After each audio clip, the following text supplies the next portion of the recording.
Welcome to the Humanist Report. I'm Mike Figueredo. This is our very first episode, and I cannot tell you how excited I am to be here. I want to thank any of you that's watching, all two of you, but hopefully we'll build up our viewer base over the next couple of months.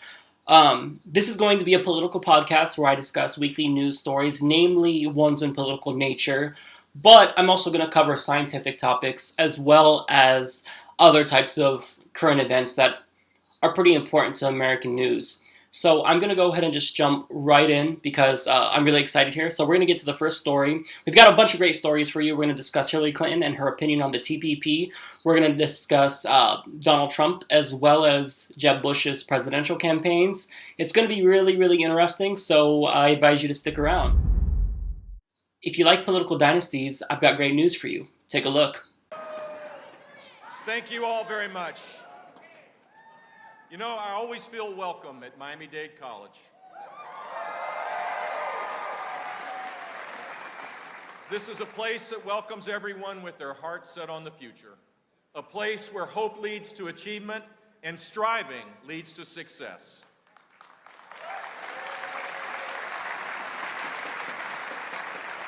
For all of us, it is just the place to be in the campaign that begins today. So here's some things that you need to know about Jeb Bush. First and foremost, he's pro-discrimination. Now, he says that the Constitution grants no right to same-sex marriage, and he's in favor of, quote, traditional marriage. Unfortunately for him, the Equal Protection Clause of the 14th Amendment wholeheartedly disagrees with him. Now, one thing that's interesting is that this also means that he's against his own marriage, because if you're for traditional marriage, well, if we're looking at it from a biblical perspective, then that means that interracial marriages are also probably against the Bible. Jeb Bush is in an interracial marriage. It wasn't until 1968 that the Supreme Court said in Loving v. Virginia that couples of different races could marry. Jeb Bush's wife is Mexican, so it's really interesting that he's taking this stance of traditional marriage. It's very hypocritical, I think. And he needs to acknowledge the fact that his marriage is not necessarily seen as traditional. It's still fairly controversial in certain parts of the country, namely the South. Going further, when it comes to the issue of whether or not businesses should be able to discriminate against gay people, he says that they should if it's based off of religious belief. This is a really dangerous slippery slope. See, conservatives always talk about the slippery slope with marriage equality. However, this is a real slippery slope. If I say that it's my religious belief to discriminate against African Americans, Latino Americans, or other types of religious groups such as Jewish Americans or even Christian Americans, that's a problem. See, so if you extrapolate this to any other case, then it gets really problematic very, very fast. And again, by his own logic, he should be against his own marriage based off of religious beliefs. So this is why his pro-discrimination stance is it's problematic, to say the least. Now, moving on, another fact about Jeb is that he's extremely hawkish. Now, 17 of his 21 foreign policy advisors served under George W. Bush, and that includes Paul Wolfowitz. Now, if you've ever heard that name, you're probably going to associate it with the Iraq War, and that's for good reason, because he was probably the number one cheerleader of the Iraq War, and that's really scary. Furthermore, he says, given the intelligence his brother had, he was justified in invading Iraq. This was trumped-up intelligence. It wasn't real intelligence. So to think that he would be very trigger-happy in terms of going to war just on a whim, I think that's also very scary. He's also in favor of strengthening the Cuban embargo. Stay classy. This doesn't work. It hasn't worked for 55 years. It's not going to work any further. He's also against the Iranian peace deal. Anytime you're against something that has peace in it, the peace deal, and it's legitimately trying to get peace, well, that's just stupid and nonsensical. So he also self-described as an unwavering supporter of Benjamin Netanyahu, the Israeli prime minister. This is scary also because he's a war criminal who's guilty of genocide and apartheid. So you can expect very hawkish policies from a President Jeb Bush. There's a couple of good things about Jeb Bush. First and foremost, he is in favor of a path to citizenship for undocumented immigrants. This is a lot more reasonable than a lot of other Republicans. He's also in favor of states' rights when it comes to the issue of pot, although he considers it a bad idea. But I don't care about that. I don't care what he thinks about it. A lot of conservatives are pro-states' rights until it comes to an issue that they don't necessarily want to promote, such as legal weed or same-sex marriage. I don't care either way. I'm for states' rights or national rights if it gets me the policies that I want. But at least he's being consistent here. He can say that he's consistent in this respect. Finally, the most crazy thing about Jeb Bush that you need to know is that he thinks we should repeal Obamacare because of the Apple Watch. Now, this is something that I'm not making up, as hard as that is to believe. He says that the Apple Watch could one day tend to all of our health needs. So a watch on your wrist, I guess that if you download an app, you can just clear yourself of types of diseases such as glaucoma or perhaps cancer. This is really weird and nonsensical, and I don't think he's really looked into this issue very much. Maybe he's talking more about the future of technology, but it's something that's scary. I don't think that a watch should replace healthcare. And I don't really think that he does too, but he has to toe the party line and be against Obamacare if he wants to get the nomination. Another contender has entered the GOP race. Guess who? I will be the greatest jobs president that God ever created. I tell you that. The billionaire businessman Donald Trump made it official today, never shy or modest about why he's running. I don't need anybody's money. I'm using my own money. I'm not using the lobbyists. I'm not using donors. I don't care. I'm really rich. I'll show you that in a second. By any standard, an unusual kickoff speech. When did we beat Japan at anything? Omitting the critical words, except for World War II. Trump was very clear on who he sees as bad and good, starting with the current occupant of the White House. Our president doesn't have a clue. He's a bad negotiator. Trump strayed wildly from his prepared remarks, riffing from topic to topic. Free trade can be wonderful if you have smart people, but we have people that are stupid. I would build a great wall, and nobody builds walls better than me, believe me. Nobody would be tougher on ISIS than Donald Trump. He minced no words about fellow Republicans. I mean, you looked at Bush, it took him 5 days to answer the question on Iraq. He couldn't answer the question, he didn't know. I said, is he intelligent? Then I looked at Rubio. He was unable to answer the question. Is Iraq a good thing or a bad thing? He didn't know. He couldn't answer the question. How are these people going to lead us? Okay, so there's a lot of things that I want to talk about with this video, but I'll get to something that's really interesting and embarrassing for Donald Trump. So first and foremost, he says, quote, "I'm really rich." Is this a qualification? I mean, does this make you a good leader just because you have money? If so, then I don't know how. Please explain. Another thing that he says is that he's not going to be taking money from big donors. So what's great is that he's not going to be influenced by the 1%. The problem is that he is the 1%. He is a billionaire. He has about $9 billion. As he said, he's really rich. So it doesn't matter that he's not going to take money from lobbyists. He's going to bankroll his own campaign and do just as bad for the country as if he was taking money from lobbyists who want to destroy environmental regulations, who want to destroy workers' regulations and whatnot. So it's interesting that he talks about how there's an influence of money in politics, but yet at the same time, ironically, he's running saying that he's going to bankroll his own campaign. That's pretty ironic. Now, one thing that I think is embarrassing and interesting too is that he actually paid people to cheer. Because I mean, when I first saw the video, I thought it was interesting how many people were sitting there cheering for him. I mean, really loud cheers, but it all makes sense when you read an email that he put out. It says, "We are looking to cast people for the event to wear t-shirts and carry signs and help cheer him in support of his announcement. We understand this is not a traditional background job, but we believe acting comes in all forms, and this is inclusive of that school of thought." Now, what was the price that they were paid? $50 per person. That is shameful. That's really shameful. When it comes to the question of would I do that for $50? Sure. That's embarrassing to admit, but I mean, if Donald Trump wanted to pay me $50 to put on a shirt and cheer, I would be as ridiculous as possible. I would be screaming at the top of my lungs because I think it's hilarious. Now, do we actually have to worry about Donald Trump winning? We don't, because for one, well, that's embarrassing. This is worse than the little scandal that broke out with Rand Paul using stock photos on his website, but I'm going to read you a couple of tweets that indicate why he's going to end up just dismissing himself from the election inadvertently. So we're going to have some fun with this. So one of his tweets is, quote, "Sorry losers and haters, but my IQ is one of the highest. And you all know it. Please don't feel stupid or insecure. It's not your fault. Thank you, Donald. How merciful of you. Another tweet from Donald Trump. Money was never a big motivation for me, except as a way to keep score. The real excitement is playing the game. I don't know what that means. I really don't know what that means. So if you do, comment below and tell me, because I don't get it. Maybe it's because I have such a low IQ and Donald Trump has such a high IQ that when he communicates these tweets, it just goes right over my head. I don't know. Now, another tweet. My Twitter has become so powerful that I can actually make my enemies tell the truth. No, when you read that, you think that he's going to say, I can make my enemies disappear. But it's just, I can make my enemies tell the truth. Well, okay. Again, I don't really know what that means. No examples, no nothing. Moving on. This one is a good one. The concept of global warming was created by...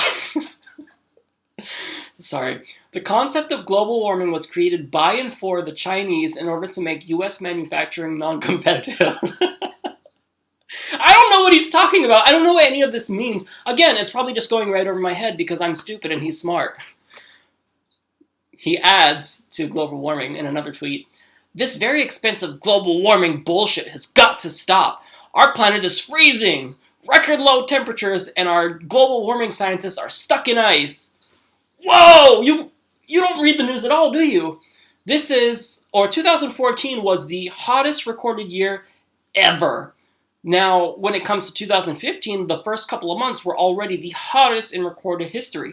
We're breaking records, Donald Trump. You're not paying attention. So maybe you're super smart, but you gotta pay attention, buddy. That's part of that comes with being intellectual. So another one, he says, I am being proven right about massive vaccinations. The doctors lied. Save our children and their future. Okay, well, you can save your children if you vaccinate them.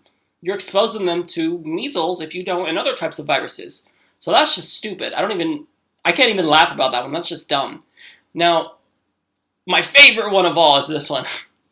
Amazing how the haters and losers keep tweeting the name Fuckface Von Clownstick like they are so original and like no one else is doing it.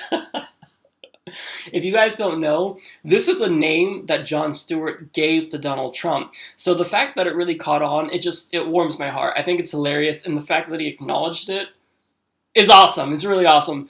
Now, the final tweet. As everybody knows, quote, but the haters and the losers refuse to acknowledge, I do not wear a wig. My hair may be perfect, may not be perfect, excuse me, but it's mine. Donald, I don't think anybody's saying that you wear a wig. We know what you're doing. You're growing out like a flap in the back, and then you're flipping it over your head. It doesn't look like a wig. It would probably look like a mullet if you combed it all backwards. We know that's not a wig. I don't know who's saying it's a wig, but it's very clear that you're doing an epic comb-over. But I don't care about that. That's ad hominem. What we should attack him for is the substance of his policy positions. But the fact of the matter is that he doesn't really have any. He doesn't know about politics. He's got money. He's bored, so he's doing this to get attention. So I think we should have some more fun. I want to know what your Donald Trump campaign slogan is. This was trending on Twitter a couple of days ago, and I want to kind of keep this going because I think it's hilarious. I love it. I love the fact that he's running. This is brilliant. It's great for TV, and it's going to make the GOP clown car even that much more clowny, if you can say that. So comment below what his slogan should be. Hillary Clinton recently came out against the TPP, kind of. But I'll tell you what she really thinks about it in a minute. Watch this. The president should listen to and work with his allies in Congress, starting with Nancy Pelosi, who have expressed their concerns about the impact that a weak agreement would have on our workers, to make sure we get the best, strongest deal possible. And if we don't get it, there should be no deal. And there are some specifics in there that could and should be changed. So I am hoping that's what happens now. Let's take the lemons and turn it into lemonade. You voted yes to the president's trade proposal. It went down to defeat. Mrs. Clinton seemed to blame that on President Obama's negotiating skills. Is she right? Was that the problem? Well, I think what we have to do is spend some more time talking with members and really going through the details, both of the trade adjustment assistance legislation, which is the legislation that provides assistance to workers who are displaced as the result of trade agreements, and the Trade Promotion Authority, the Fast Track Authority legislation, which is the up or down vote law that delegates Congress's authority to the president to negotiate trade agreements. There are some details that still need to be negotiated and discussed. I think we'll be doing that over the next several days and weeks. And hopefully we're going to be able to come to some agreement. Was it President Obama's fault for not negotiating early with Democrats? Was it President's inability to negotiate with his fellow Democrats that doomed this trade proposal, at least for now? Carol, the president has been negotiating not only with Democrats but with Republicans as well. He's made his cabinet officials available. All of us have had an opportunity to go in as members of Congress and review the text of the agreement. We've had classified briefings. We've had briefings in our caucus meetings.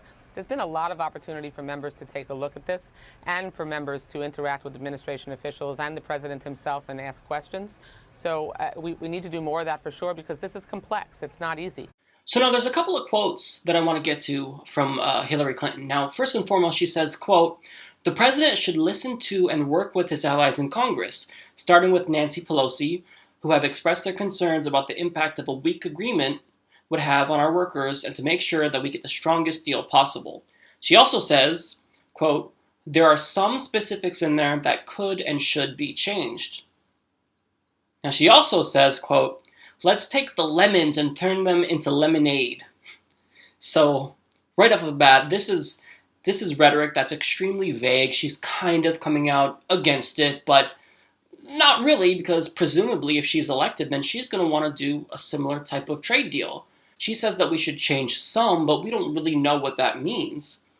One thing that kind of also caught me, not necessarily with respect to Hillary Clinton, is the CNN host there. She didn't necessarily blame the failure of the TPP on any substantive issue. Negotiating had absolutely nothing to do with it. Obama is a very effective negotiator. We saw that with Obamacare. When it comes to the issue of trade, however, it's not because he didn't negotiate effectively. It's because if you look at the bill, whatever we can see so far that is, you'll see that there's really some huge problems in it. I'll just throw a couple out there. First and foremost, it's being done in secret. Furthermore, if this trade deal does pass, it's going to ship countless American jobs overseas. Now, trade isn't necessarily something that's inherently evil. It's something that I think is necessary, but the problem is that this trade deal is bad. Why is it that he's pushing for this, and why is it that the Republicans are pushing for it? Well, the problem is that they're trying to appease their corporate donors. Why would a corporation want this type of trade deal? Well, if we ship American jobs overseas, then we can just hire a company in Malaysia or China, and they could just do it for pennies on the dollar. And maybe even they could just enslave people, as there's actually slaves in Malaysia, which is another point. But I mean, wouldn't it save labor for these corporations if they can ship our jobs overseas? Well, of course it would. That's why they want it.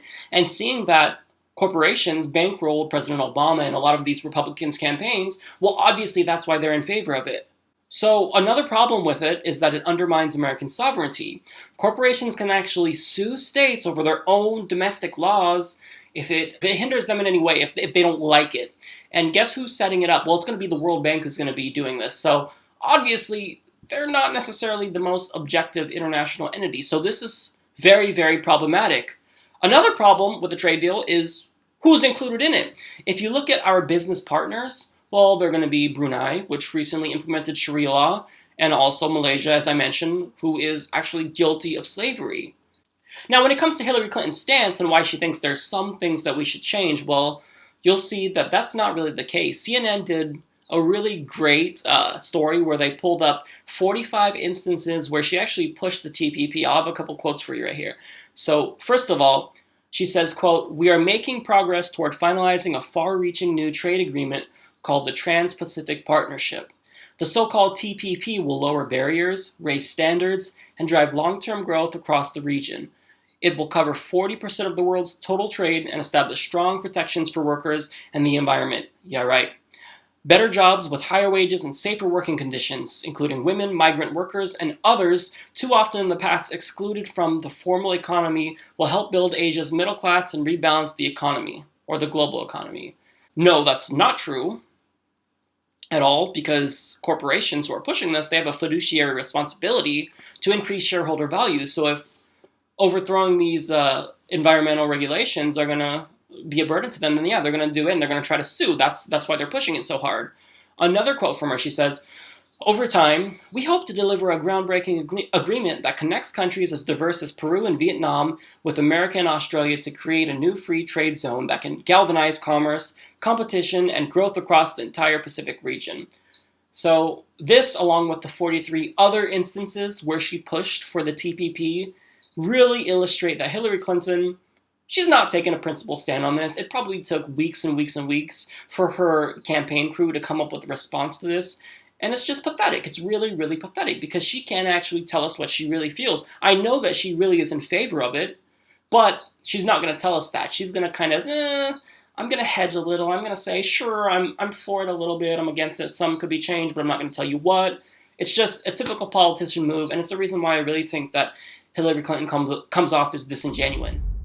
A new poll shows that Bernie Sanders is catching up with Hillary Clinton in New Hampshire.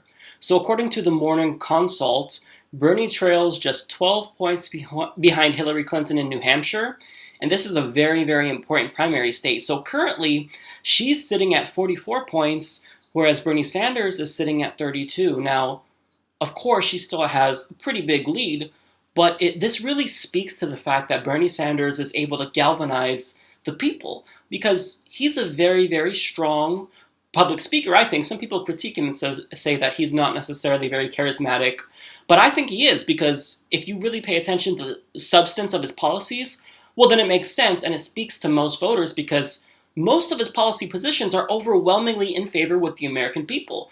We haven't really had a candidate like that since a really long time, maybe perhaps candidate Obama, but as we've seen, he's taken a completely different route.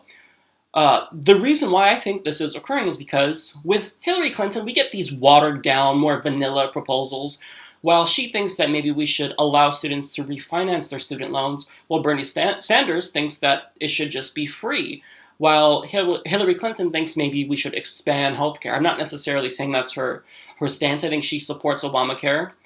Well, Bernie Sanders thinks we should have universal healthcare. So if you just really want to go the extra mile and elect a candidate who's really going for the American people, then that guy is Bernie Sanders. Now, unfortunately, even though he's catching up to Hillary Clinton in New Hampshire, he's still got quite a ways to go in other states. So if we look at Iowa, Hillary is 54 points to Bernie's 12. That's huge. Moving on to South Carolina, it's even a little bit more dismal. Hillary Clinton has 56 points to Bernie's 10 points. So make no mistake, he has a lot of work to do, but the fact that he's able to come from way behind and almost catch up to her in New Hampshire, well, it speaks volumes to his populist message. Why is it that Hillary is currently leading just so far? Well, it's name recognition. A lot of people don't even know who Bernie Sanders is. Our friend David Pakman and Lewis, they did a video about how one person thought that Bernie Sanders was actually a Republican, even though this individual indicated that she's very much progressive. So once he gets his message out there, I think that it's really going to take foot. Now, there's also some other reasons why I think that we should not really discount Bernie Sanders. First and foremost, he has grassroots support. If you look at his campaign events, well, thousands of people are showing up, more so than some of the other events. If you heard about the Rick Santorum event, only 2 people showed up, or no, it was 1 person, although 2 other people showed up later, and he called it a success. No, that's not a success. That's an overwhelming, epic failure. Now, another reason is that he raised more money than establishment Republicans in the first 24 hours of his campaign. $1.5 million exactly, which is crazy. That's more than Marco Rubio, Rand Paul, and Ted Cruz. So this is a guy who he really has the public behind him. And I think that we're going to start to see more and more stories that he's beginning to catch up to Hillary Clinton, and he's really going to give her a run for her money. Now, do I think that Bernie Sanders can actually get the nomination? I do, because if you look at early polling, candidate Obama, that is, he was way behind Hillary, but he started to catch up slowly but surely. Now, to be fair, he wasn't as far behind as Bernie Sanders is. However, Bernie Sanders has a really great message, and he's sticking to the substance of policies. He's not in it for the ad hominem attacks. He's not in this because he just thinks it's his turn. He's in this because he actually cares. He's taken a principled stance. When it comes to Hillary Clinton, I don't know what her stance is. You see, when it comes to the TPP, well, apparently she's against it, but she didn't really issue a declaration against it that was unequivocal. It was kind of against it now. I guess I'm against it. But it took weeks for her to really calculate what her response should be. So instead of waiting to see what his response is to a particular policy issue, he's just going to tell you. He's going to be forward with you. He's a really genuine candidate. Whereas that's not the case with Hillary Clinton, and that's not the case with any of the other GOP contenders. So I think that Bernie Sanders has a real shot, and this is a good indication that that's going to be the case. Now, again, as I mentioned earlier, it's going to be a really tough battle, but I think Bernie Sanders can do it. We just got to get behind him. We got to support him. You can go to berniesanders.com and donate to his campaign. Even $5 is going to help, because this is really a grassroots effort. If you want a non-establishment candidate, if you want someone who's going to get money out of politics, you've got to support Bernie Sanders. And even $1, if you could just donate $1, then I think that's better than nothing. Larry King recently interviewed Neil deGrasse Tyson, and he had some really interesting things to say about climate change. Take a look. Why isn't it raining in California? Yeah, the climate is, drought. It's not as though droughts have no precedent in the history of the world. But what's more important than that it's not raining is there's a consumption of clean water, potable water from the water table that's not being replenished, and it's being pulled out at a faster rate than it's returning. And that's a recipe for disaster. And so we need to think more, sort of, dare I use the word, holistically about systems that manifest on this earth. And that's a relatively new way to think about the world. But what do we do about it? Stumped, huh? Yeah, I don't have easy answers. I think we need to be better shepherds of our activities and our behaviors. If you're watering your lawn, do you need clean, potable water to water your lawn? No. You could use the water that came out of your dishwasher. Your grass is not going to care. But we've set up a system that does not intelligently use even the limited water that's available. Bigger question, why isn't it raining? All I can tell you is that in the world, what we're going to find is more extremes of weather. Okay, when it rains, it's going to rain heavier. When it's not going to rain, it's going to rain less than it ever didn't rain before. And as these extreme, that's kind of the new normal we're going to have to grow accustomed to. And all evidence points to the fact that it is human-caused influence on the ecosystem, on the climatic system. So cold weather will get colder, warm weather will get warmer, wet weather will get wetter? Yeah. So the extremes, you'll start visiting the extremes. And what happens is, as the temperature rises, more moisture from the ocean gets lifted into the atmosphere. And generally, when we think of weather, we think of storms and things. And so now that when you have a storm, there's more moisture to feed that storm. There's more heating to drive the convective cells. And so the storm gets more ferocious. And we had flooding down here in New York. By the way, this change that people are talking about, it's not one day the ocean will just sort of come in and stay there on your doorstep. No, that's not how it happens first. It happens first where there would be a storm where there'd be a tide surge. And previously, the tide surge never really, maybe came over the sidewalk or the boardwalk, but that was about it. It went away. Now the tide surge makes it into the streets. And that's your first indication. These extremes are your first encounter with what will soon become the new normal. So this is something that's really scary, and it's a consequence of climate change that's really been right in front of us, but I think we've all been pretty oblivious to it, not necessarily because of our own fault, but because the media is not really paying attention to it. So if you look at the Texas and Oklahoma weather conditions right now, they're setting records for rainfall. If you look at California, they're setting records in terms of drought. This is really, really terrifying. It's really terrifying because it's going to get worse than this. This isn't necessarily even the top yet. There's going to be a lot more consequences that we don't even know about when it comes to global anthropogenic climate change. Now, the problem is that the media is not covering climate change, and right now, citizens are about 50-50, about 50%, according to a lot of polls. I'm kind of speculating here for the most part, but from what I've seen, about 50% of citizens think climate change is an issue, and the other 50% think that it's not an issue. Now, when you look at media coverage, ABC and Fox basically gave no coverage to it. CBS and MSNBC, well, they did about 45 segments in 2013, but seeing that this is such a huge prevalent issue and it has implications for the entire globe, I don't think that 45 segments is going to suffice. Now, when you go to which Sunday shows, which individuals they had on their show to discuss climate change, well, 50% were politicians, 45% were media figures, and the majority of the politicians were Republicans. Where's the scientists? See, it's a lot easier for the mainstream media to just throw on any politician and let him or her, that is, espouse their opinion on climate change. But the problem is that we need real scientists to discuss this, because this is a huge issue.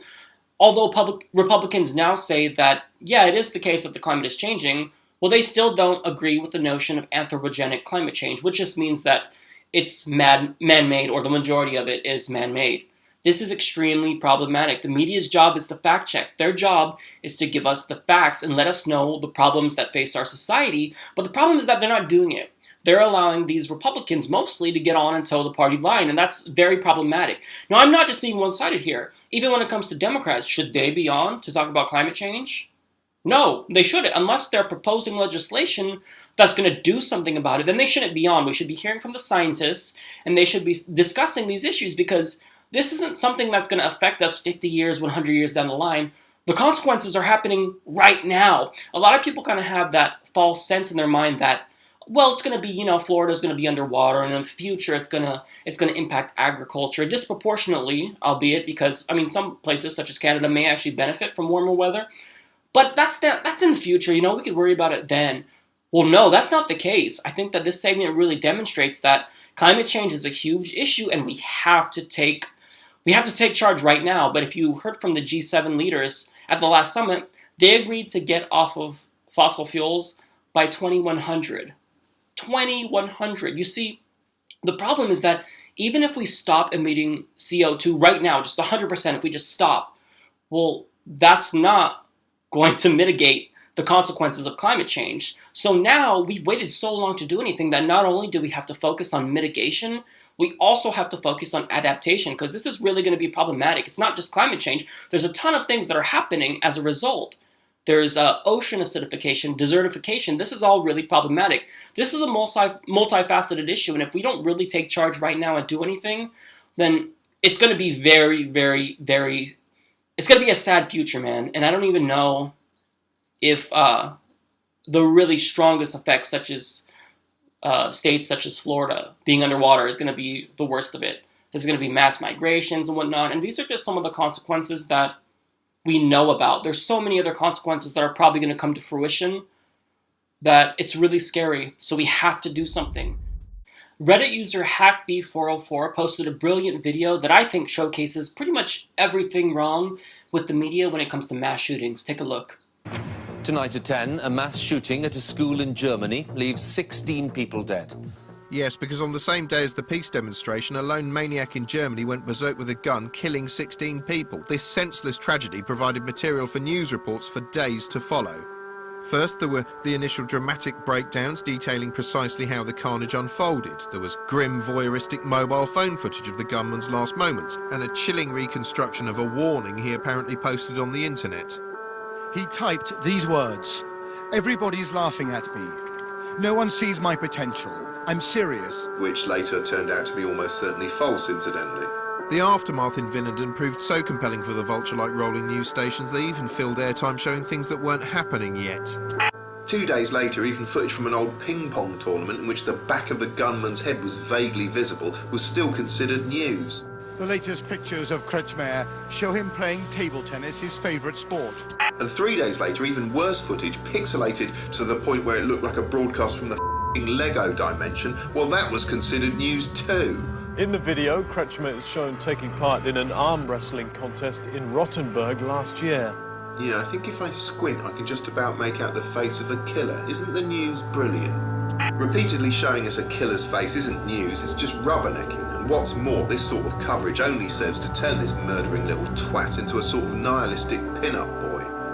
One thing the news kept plaintively asking was why this had happened. Why? What had triggered in the mind of a seemingly normal teenager such fury and alienation? Well, if you want to know why not ask a forensic psychiatrist? We've had 20 years of mass murders, throughout which I have repeatedly told CNN and our other media, if you don't want to propagate more mass murders, don't start the story with sirens blaring. The school day had only just begun when the attacker struck. Don't have photographs of the killer. The 17-year-old's 3-hour rampage ended in his own death. Don't make this 24/7 coverage. The German Chancellor is about to give her reaction. We'll bring that to you live. Do everything you can not to make the body count the lead story. Carnage in the classroom, 16 people are dead. Not to make the killer some kind of anti-hero. Dressed in black combat gear, the gunman opened fire at random. Do localize this story to the affected community and make it as boring as possible in every other market. Because every time we have intense saturation coverage of a mass murder, we expect to see 1 or 2 more within a week. So let me just start by saying that I'm probably not going to cover these types of videos very often. One, because, well, they're not too political in nature, although there are some underlying political implications to these types of events. And 2, because I don't really want to shine a spotlight on these people. They're sick, and they really seek attention. So when the media flashes their face on and talks about them all day, they're an instant celebrity. They get what they want. They get that fame, and it's sickening. Now, this is a terrorist attack and a hate crime. But the media isn't necessarily paying attention to the more terrorist aspect. This guy clearly had political motivations, and it's sickening that he went and he targeted African Americans. He clearly was against them. But again, I don't want to talk about this guy because I don't want to give him what he wants. So here's what I'll say about this. So 1, I don't think we should ever show the killer's face. That whole debacle where the Boston bomber was on the Rolling Stone cover, that was sickening. Because even though they may have been condemning his actions, whatever the case may be, well, he looked like a rock star on the cover. You gave him what he wanted. He was doing it because he thinks that he's right. And when you glorify it, inadvertently nonetheless, but you're still glorifying it and you're doing exactly what he wants. So sure, the media needs to report on it, but they need to report on it and then move on. We can't keep dwelling on it. Oh, well, there's a new fact that came out that he was into this or he was into that. We got his friend on the line. No, we need to not dwell on it. We need to report on it, and we need to just move on. But the problem is that the media really does benefit. They make money off of sensationalizing these types of issues, and that's sickening. That's really sickening because whenever these types of events happen, they're going to be raking in a lot of cash because people are going to be really, really interested in it. Because what is the media really? Well, it's a war for eyeballs. And these types of stories, they really get eyeballs to the screen. There is, however, an upshot to this type of coverage. So it could potentially galvanize public pressure. So after the Newtown shootings, there was a lot of public pressure to pass universal background checks. But ultimately it failed. So even though public pressure is very important, it's not really going to hold much weight in today's society because our Congress is corrupt. Make no mistake about it. They don't answer to us. We still vote for them, but they answer to their donors. You see, what we live in is currently a competitive oligarchy. Sure, we're still technically a democracy by democratic standards. We vote, the elections are free and fair, but we don't have any influence on policy. A study in 2014 by Dr. Gillens and Page found out that the influence of the American people is 0. It's 0. If you look at the regression model in their study, you'll see that public special interests, that is, billionaires, corporations, they have all the say. They have all the access. We can't donate $5 to our favorite politician's campaign and then get access. That's not going to buy us access. They're looking for the big money, but not that big, because, I mean, you could pretty much buy a politician with $5,000. So, again, to get back to the main point, we shouldn't necessarily cover these types of topics. We should just report them from a factual, objective stance. Don't mention the shooter. Maybe provide very vague details about it. But more than that, we shouldn't do it. Of course, it could galvanize the public, but in this state, that's not going to make much sense because our lawmakers aren't going to do much about it. So what we really need to do is just play it down. Play it down. Don't sensationalize it. So that way it doesn't happen again, as the doctor said in the video that I posted. According to a new Gallup poll, confidence in religion has hit an all-time low. 42% of Americans have, quote, either a great deal or quite a lot of confidence in church and organized religion. This is down 4 points from 2013, and it's down 11 points from 10 years ago. So this is a pretty big jump. Now, when you control for a religious sect, the lowest for Catholics was 39% in 2007. So there was a point in time where they actually had less confidence in their religion. Now, I believe that around the 2007 point was when there was a lot of scandals with sex abuse in the church. So that could have been something that had affected the confidence level in religion. I don't know if they controlled for that or not, but this is interesting. So the general trend since 1973 has been negative when you take the whole sample. Now, when it comes to the implications, Gallup writes, poor behavior on the part of some religious leaders has caused serious self-inflicted wounds for the church and organized religion, damaging its image among Protestants and Catholics as well as among non-Christians. Now, at the same time, the nation is becoming less Christian and less religious, and those outside of Christianity naturally view the church with less respect. Any progress that organized religion can make in restoring confidence among the faithful may help stabilize its numbers and perhaps soften other skepticism. So my problems with it is that even though the margin of error is less than 4%, the samples are actually pretty small. So they only had 309 Catholics and 796 Protestants. Now, it's probably the case that this is actually representative of the general population, given the 4% margin of error. But I'd still really like to see larger samples. I trust Gallup. I should say that 100%. I do trust Gallup, and I think that their polls are phenomenal. I like their methodology. However, I would prefer a larger sample, because mainly if you look at the overall trend, even though it is negative, it still really jumps quite a bit. So I think that maybe if we get larger sample sizes, maybe that would change. I'm not 100% sure on that. But I think this is really interesting, and it speaks to the fact that a lot of people are moving away from organized religion. Even if you are religious and you believe in God, you may not necessarily identify with a particular religion. I actually know quite a bit of people like that who they actually do have a belief in God, but they don't claim to be a Christian or they don't claim to be a Muslim. They do believe in God, and they'll state that they'll argue with you to the death, but they're not going to identify with their particular religion. Now, I think it's because of the internet. I mean, we're moving away from religion and becoming more secular because we're exposed to a lot more ideas, so we don't necessarily just have to accept some of the more draconian or morally bankrupt propositions from the Bible or the Quran or whatever your holy book may be. So this is something that I think is an interesting trend that's going to continue. I mean, millennials are the most, or actually the least religious generation ever. So we're going to see this trend continue, and it's going to get to the point where maybe in 50 years, religion is going to be on this last thread, at least in the US. Iranian clergyman Hamad Vasfi is part of a campaign that has teamed up with the fundamentalist Ansar al-Hezbollah group to maintain the ban on women attending soccer games. He says, quote, "The presence of women in stadiums is against the laws of Sharia, and all religious authorities have issued edicts on this." He adds that their presence, quote, "promotes prostitution and leads to moral corruption. We have examples. Pictures published from women in stadiums clearly show this."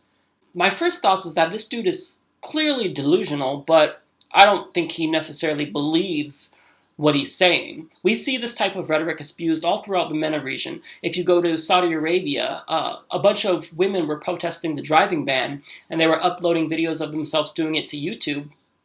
And one of the Saudi clerics actually said that if women drive, it's going to destroy their ovaries because I guess the car pushes their bodies forward, and so it'll make them so they can't have kids. So that's why we shouldn't allow them to drive.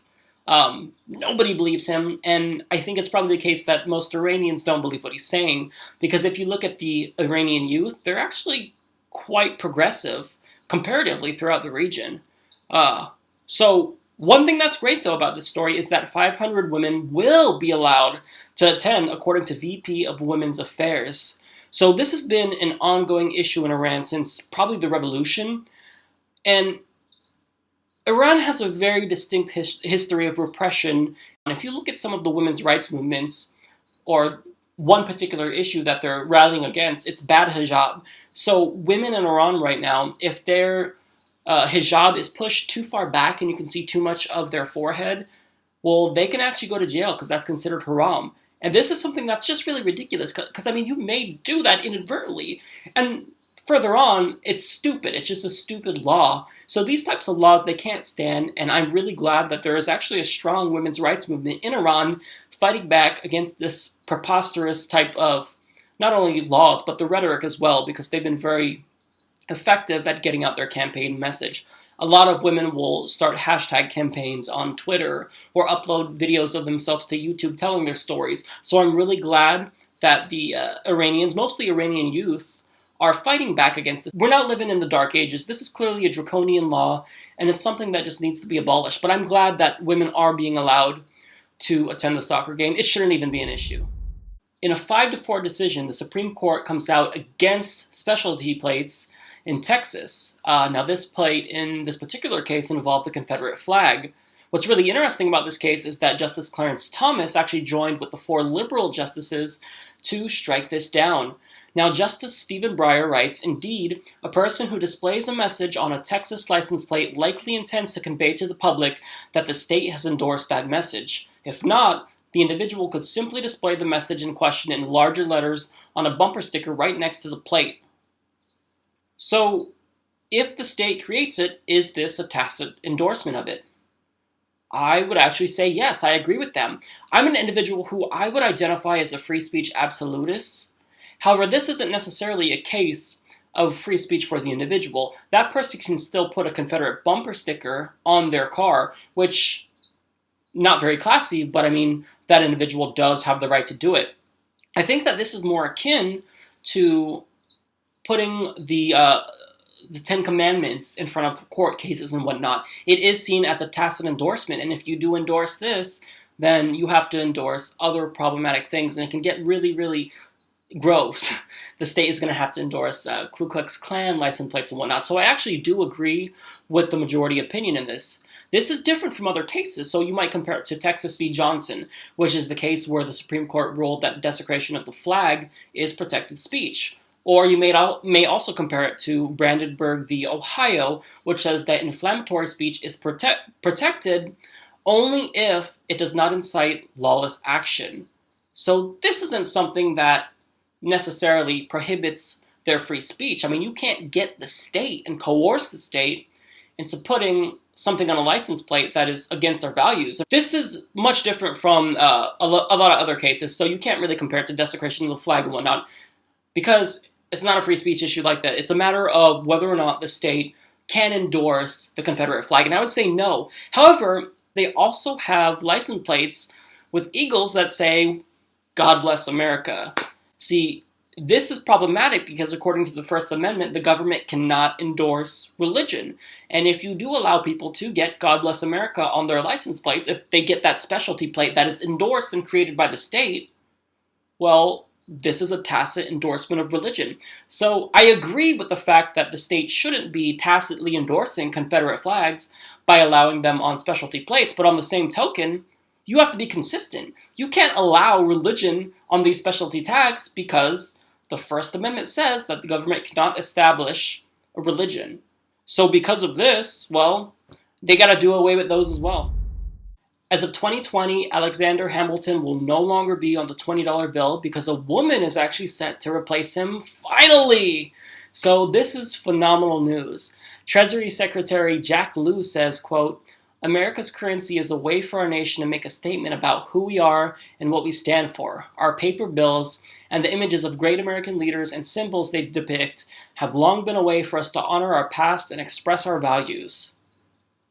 Now, the problem is that a woman's not actually going to be on the $10 bill until 2020, but nonetheless, this is progress, and I like it. I like that women are getting more representation, especially in this respect, because there's a lot of really great women who are worthy enough to be on a $10 bill and other bills too. I would like to take it a step further and add them on more bills, but again, this is a phenomenal start. So the Woman on 20s poll had a couple of top picks. One of them was Harriet Tubman, Eleanor Roosevelt was the other, Rosa Parks, Wilma Mankiller. These are all really popular among respondents. I think that these are great choices, but this is going to be really hard because there's a ton of women. There's a ton of women that really deserve to be on the $10 bill. It's nice to really to win for a change, at least in one respect. So hashtag the new 10 started trending almost immediately after the story was announced. So I am really curious actually to know what woman you think should be on the $10 bill. I have no idea. I think that these are some really great picks. Harriet Tubman would be phenomenal because this is kind of a double win because we have an intersectional identity here. We have a woman and a minority. So that would be great. But there's also some great choices. I mean, Eleanor Roosevelt, Rosa Parks, these are all really, really phenomenal women who are deserving of it. So I'm really curious to hear what you think. Please comment down below and let me know what you think. Welcome to the weekly roundup where I go over stories that I missed over the last week. First of all, take a look at this video of this disgusting pastor talking about how he hopes that Caitlyn Jenner dies. And then people are like, oh, we need to pray for him that he finds Jesus. I'm going to pray that he dies and goes to hell. Are you serious? Listen to me, I hate him with a perfect hatred. Amen. I have no love for this Bruce freak. Yeah. I hope he dies today. I hope he dies and goes to hell. He's disgusting, he's filthy, he's reprobate. And I would pray all these prayers from Psalm 69 and so, how could you say that? Well, how did God say it? I don't even know what to say to that, but I think that Steve Harvey takes the words right out of my mouth. What's his moral barometer? Where is it at? It's nowhere. Moving on, the Pope issued a new encyclical on climate change, saying, quote, "The Earth, our home, is beginning to look more and more like an immense pile of filth." He adds, doomsday predictions can no longer be met with irony and disdain, and he called for, quote, "a bold cultural revolution." Now, this outraged conservatives a lot, and this was their collective response. Tide goes in, tide goes out. You can't explain that. So the TPP, once again, is back from the dead. That's right. Today, the House passed a clean trade promotion authority bill, which would grant Obama fast-track authority. I don't know how many times we're going to kill this bill and it's going to come back from the dead, but here's my feelings on it. No.